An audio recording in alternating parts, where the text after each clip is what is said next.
Morning, Steve Free in Chicago with the morning grain comments. Well, happy Irish Day to everyone. Overnight markets are about unchanged.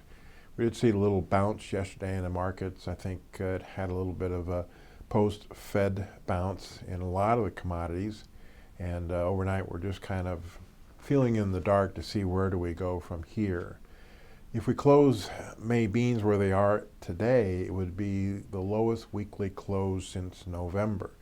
So that offers some resistance to the marketplace. And the next support would be down to the 960 area. When we look at the fundamentals, yesterday we had better than expected meal sales, but the meal basis is very weak here in the United States and doesn't justify where the futures are or maybe even where the board crush margins are. And we have a good South American crop that harvest should continue in Brazil, and the crop conditions in Argentina are okay. As far as the corn market is concerned, it's kind of in no man's land. It went down to a level where farmer selling stopped. We saw good export sales yesterday, but there's not a lot of news that would take it through previous highs because of too much supply here in the United States. And as we look ahead for the March 31st stocks and acreage report, we should find record stocks, but also farmers planting less acres in 2017. And over in the wheat, a little bit of news overnight. Turkey announced that they will no longer take Russian wheat.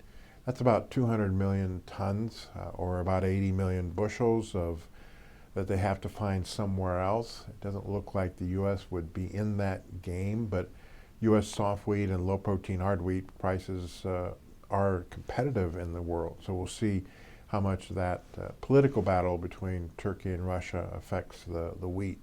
Russian wheat prices really didn't react to that news overnight. We'll be watching the weather this morning here in the United States. The weather in parts of western Oklahoma, eastern Colorado, and western Kansas is a little bit drier than what the map said yesterday. We'll see if that offers any support to the wheat market.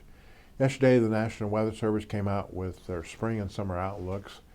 The spring outlook calls for normal to above temps and probably normal rains, and we'll see if the next 30 days is actually above normal rains for much of the Midwest.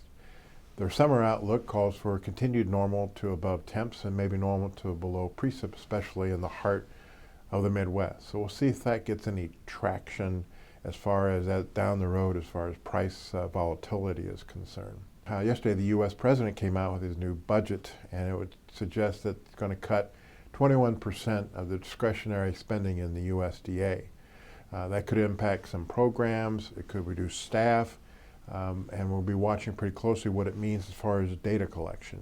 There were some reports out that it could mean less data collection for some of their reports. So we'll have to see what impact that might have down the road as far as volatility and trying to get a handle on like acres, yields, production, and stocks.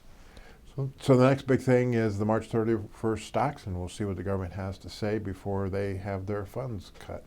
As always, these are my thoughts and not those of ADM or ADM Investor Services. Have a safe and profitable trading day.